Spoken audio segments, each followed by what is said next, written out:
pondered paying off your 30-year fixed mortgage early, at some point, someone has probably said this to you.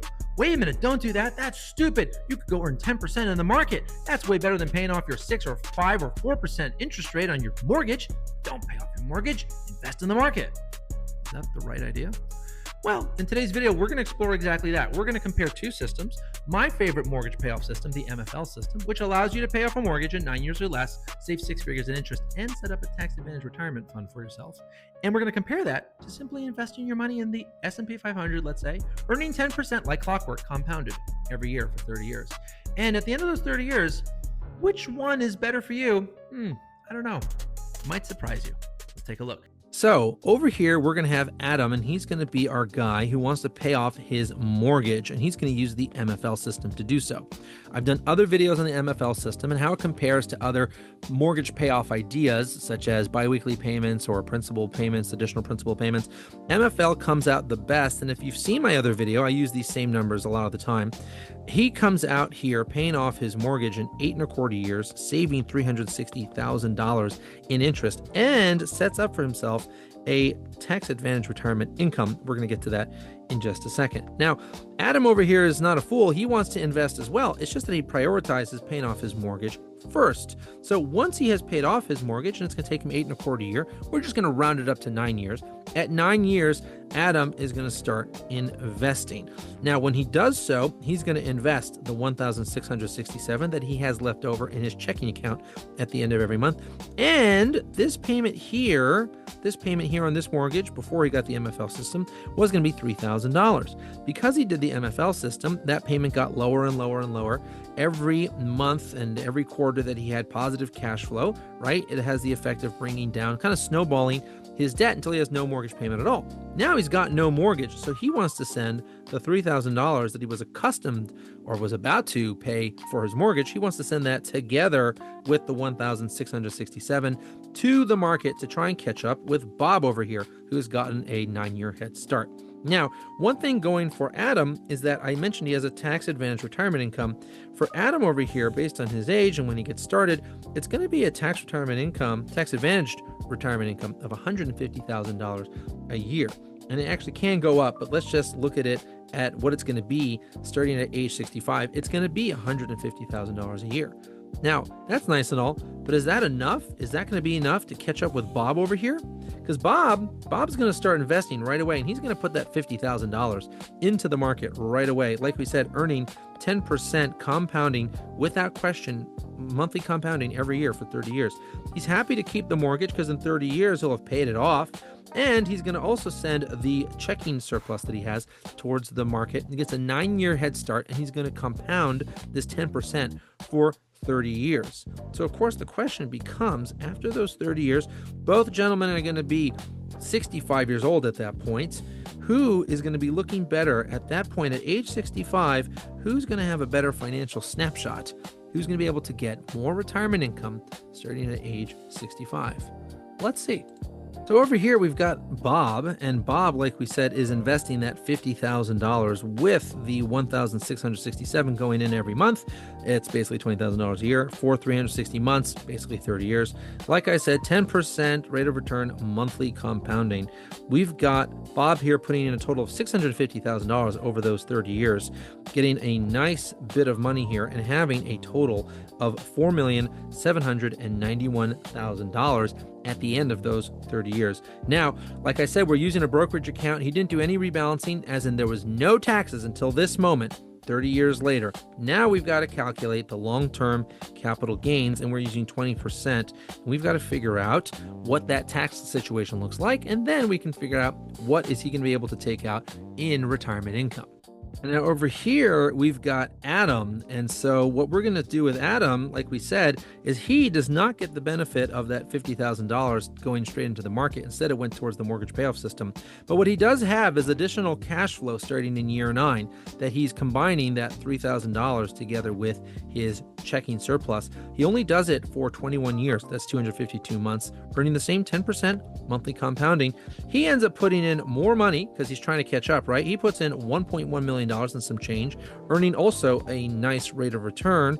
And then at the end of everything, he's got $4,006,000 and some change. So not quite as much as Adam. And then, of course, he too has to pay long-term capital gains. So let's see how they truly stack up.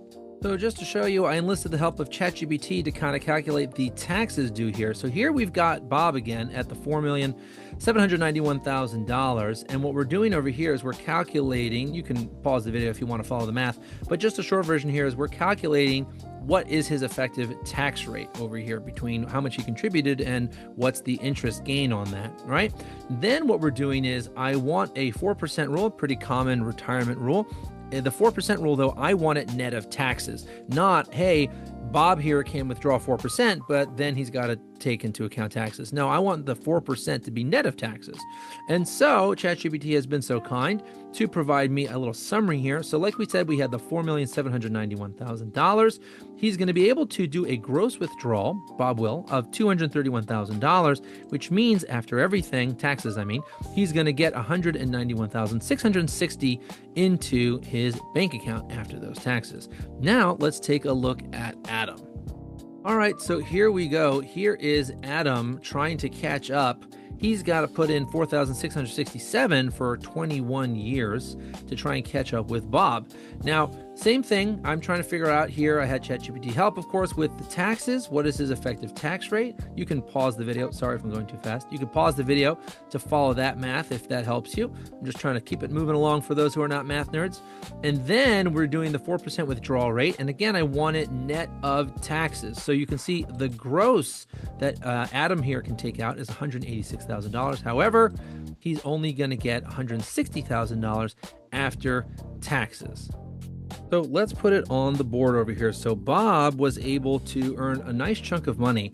So $231,000 is what he is going to take out gross. That's the 4% from his account. Excuse me, net 4% means he's going to pull out $191,000 in year one of retirement when he turns 65. But now, of course, let's take a look at Adam. Adam is able to pull out his gross that he pulls out of his account is $186,000, but after taxes, trying to get a 4% after taxes, it means that he is able to take $160,000. Not as much as the $191, but don't forget, Adam also has the not subject to market $150,000 that he set up as part of the MFL system, because the MFL system is a whole financial system. It's not simply a banking system to help you pay off your mortgage faster. It's about smarter banking, and that 150 is going to play a massive role. So now what do we have here? We've got 310 in retirement income. So Adam can take 310, that's net of all taxes for his retirement, first year of retirement, whereas Bob can only take 191. Now, besides for that, Bob does have a pretty nice account. Let's not forget, he basically has $4.8 million, but he's not able to withdraw quite as much as Adam is over here. Now, Adam is no slouch. Adam has an account basically of $4 million. And so he's not looking bad either. Now, who's really the winner? I mean, if you're looking at retirement income, I think it's clear that Adam is the winner. In fact, I've done the numbers where Adam uses only half of the $3,000 that he has now in cash flow after paying off his house. He only uses $1,500 of it towards the investing, and he still comes out with more of retirement income than Bob. So this is just Adam going completely, max to the max with sending everything he can to the market. But he doesn't have to. He could enjoy some extra cash flow instead of doing that. Now, does Bob have the bigger account? Yes, but it's not necessarily about the bigger account, is it?